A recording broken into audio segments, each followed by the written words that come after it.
guys, welcome back to Bombchu. I'm Austin and today I'll be covering our first monthly bundle of 2018. Happy New Year! This month's bundle has 9 games, 8 of them for Steam, with 1 humble original. We have a lot to cover, so let's get to it. I'll be giving my first impressions of each game and determining if they're games I'd like to continue playing.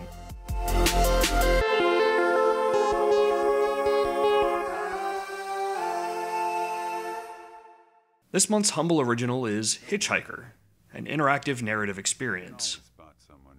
You're a hitchhiking passenger with no destination in mind. Your driver is a seemingly friendly man who starts off making some awkward small talk, but quickly starts getting into some deeper philosophical conversations with you. As you go along, you start to realize things aren't quite right. You find strange items hidden around you. You start passing the same signs and landmarks over and over, and there's quite an interesting show playing on the radio. Throughout your conversations with the driver, you get different response choices that let you try to explore the mystery in different ways. By the end of the game, I'm still not certain what was going on, but I certainly enjoyed it. My one real gripe about the game is this mirror. It's really low quality, and it's on screen most of the time, and even focused on a couple of times.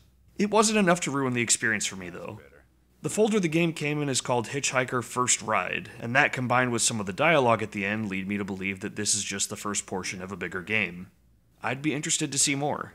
You start seeing the same few archetypes over and over. You got the numbnuts Kerouac fans. Our first Steam game is Cursed Castilla, an arcade platformer heavily inspired by Ghosts and Goblins. If that game made you pull your hair out, this one isn't nearly as unforgiving. Rather than only taking 2 hits to die, it takes 3, sadly represented by hearts instead of your armor falling off. There are also chests aplenty, and they actually have useful items in them most of the time. You have a weapon slot, which you can change by finding other weapons in chests. You also have a secondary item slot for items like a shield that will absorb an extra hit, or boots that give you a double jump. Yes, there's no double jump by default in this game. To make up for that, you have a bit of control over your momentum after jumping, but don't expect to be able to shift a ton like in Mario. Chest contents don't appear to be randomized, giving you items and weapons that will be useful for that particular stage. Sound and visuals are very authentic, right down to having scan lines, which I quickly disabled. I love old-style games, I just like them better without scan lines, personally. This one is a lot of fun, with some great variety in the level designs, and gameplay that's tough, but not too tough. I'll be continuing this one for sure.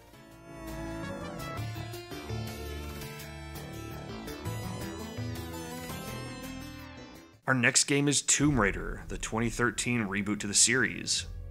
If you saw my review of the October bundle from last year, the sequel, Rise of the Tomb Raider, used the same combat and climbing systems from this game, which both feel excellent. Unlike Rise of the Tomb Raider, however, this is a very different Lara Croft that we're seeing. She's a recent graduate, and this is her first ever expedition.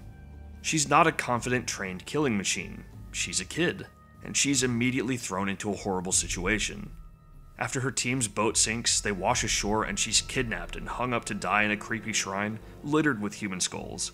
This is a bad situation, but it gets worse as she gets impaled by a spike, slips into a gnarly rock slide, and just keeps getting tossed around by the elements.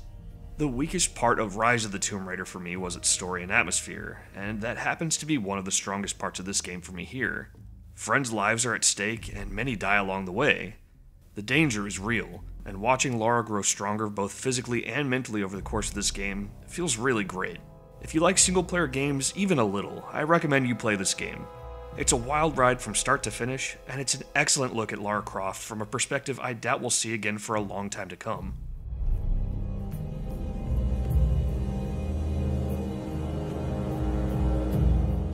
Next up is Sleeping Dogs Definitive Edition, an open-world martial arts game set in Hong Kong. You start off running from a botched drug deal, and after being taken into custody, it turns out that you're an undercover cop looking to take down a criminal organization from within. Combat is fun, and there's a good variety of things you can do, including grabbing somebody and running them into a wall. There are also some really satisfying environmental attacks. Cutscenes and dialogue plays out in a way that manages to not feel cheesy, and characters switch around between speaking English and Cantonese to give it a feel of authenticity. The Hong Kong marketplace is a real treat to walk through, and the designers really poured a lot of love and effort into it. I wish I had more to say about the game, but as far as I've played, it's mostly been combat. I would have gone further, but the game crashed on me multiple times, making me replay some significant sections. I have to move on to other games to get this review out, but if I can figure out how to stop these random crashes, I'd certainly keep playing this one.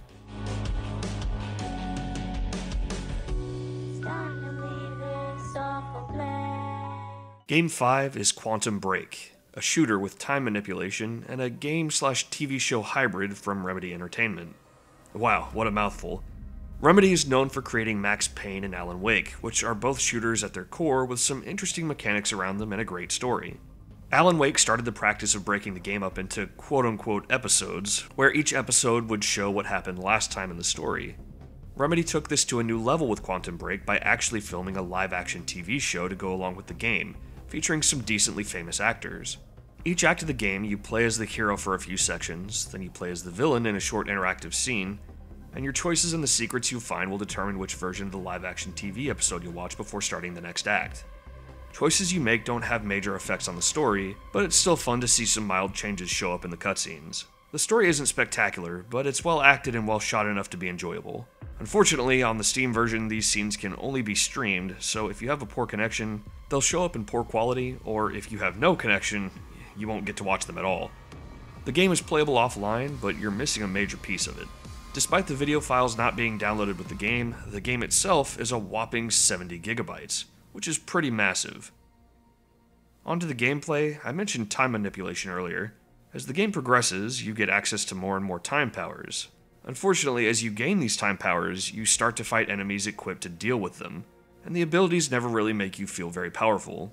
Guns will always end up being your most common and useful way of dispatching enemies. At the very least, Remedy knows gunplay, and it feels good here. I just wish it wasn't so much of the focus compared to the time abilities. Quantum Break is by no means a bad game, but it's far from perfect. It's flawed in some significant ways, but it's worth experiencing at least once to see this weird experiment executed. I already beat this one back when it came out, but if you enjoy story-based shooters much at all, give it a whirl.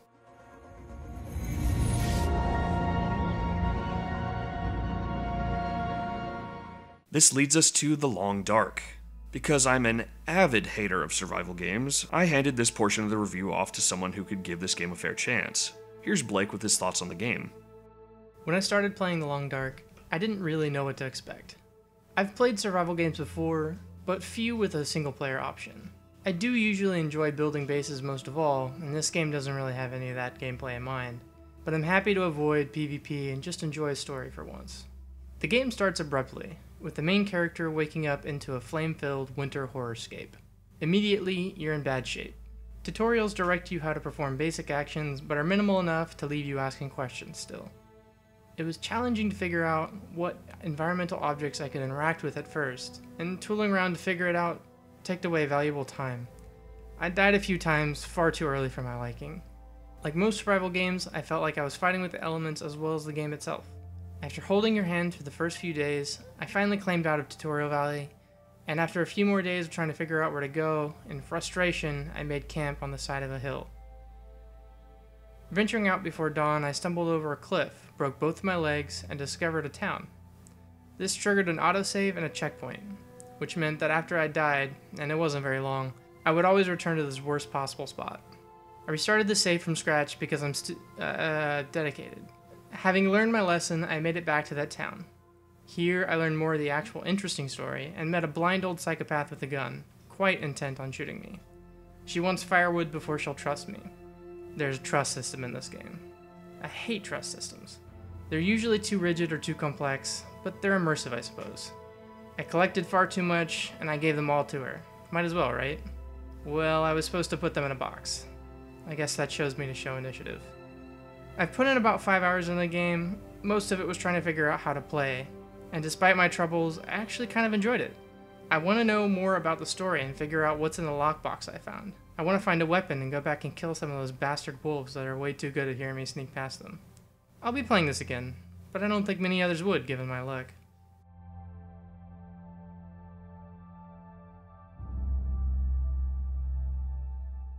Next up is Dawn of War 3, an RTS set in the Warhammer universe. Ah yes, an RTS. I have a guy for that. Here to review this one is... what? Oh, crap. He went on vacation for the month. Looks like I'm stuck doing this one myself. Luckily, I played a bit of Dawn of War 2, so I have at least a bit of experience with the series.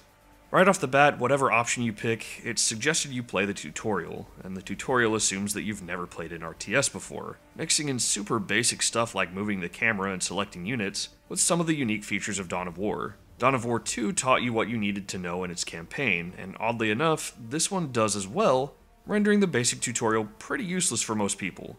Co-op doesn't seem to be an option any longer in the campaign, and the story and characters are a lot less interesting this time around in my opinion. The community seems to loathe the multiplayer, saying it's been too infused with MOBA elements, and many complain that there are only 3 races to play. If you love Dawn of War, it seems like this is a low point for the series, and if you aren't that into Dawn of War, there are better RTS games to play out there. Some people out there may get some fun out of it, but this is a pass for me.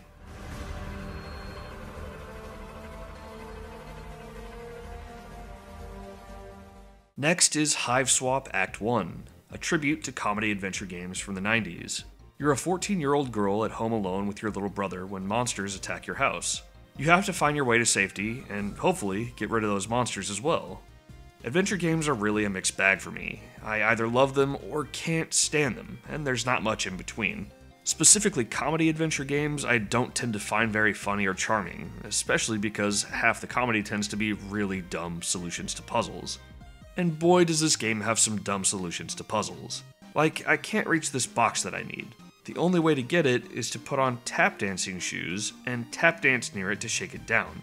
Really, really dumb. But the game is aware of this stupidity, and whenever the puzzle you're working on has a stupid solution, you'll be told what to do the first time you need to do it. Now I know if I need to shake something loose, I need to tap dance near it, which I never ever would have figured out on my own. As for the humor, I never guffawed or anything, but I did find myself smiling at several moments through my playtime, and the game has a lot of charm, both in its setting and its characters. I tend to have trouble sitting down to play one game for a long period of time, and often when I find a good breakpoint, I'll quit to go do something else for a bit. This game has no good breakpoints. Once you get past the first few minutes, there's always something interesting just ahead, or a problem blocking your way that should be pretty quick to get past. This is a big point in Hiveswap's favor for me. As the title says, this is Act 1, with 4 acts planned in total, followed by a companion series after that. I'm surprised to say, I'll for sure continue this one, and if it stays this good, I'll be grabbing Act 2 whenever it launches.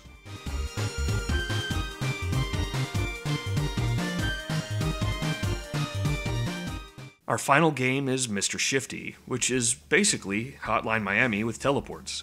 Seriously, that's about all you need to know, and it's really good. Okay, I guess I should get a bit more into the details. It's a top-down action game where you have to clear out every enemy on the floor. One hit, you die, restart the floor. You can't use guns, only your fists or melee weapons that you can find lying around. You can teleport around, storing a few charges that recharge pretty quick, but if you spam the button, you'll run out fast, and then it takes a few moments before you can teleport again. The levels are cleverly designed to really take advantage of this teleport, and just like in Hotline Miami, it's an absolute blast to clear out a floor. That's really all I have to say about the game. It's pretty simple, but really, really fun. I'm absolutely continuing.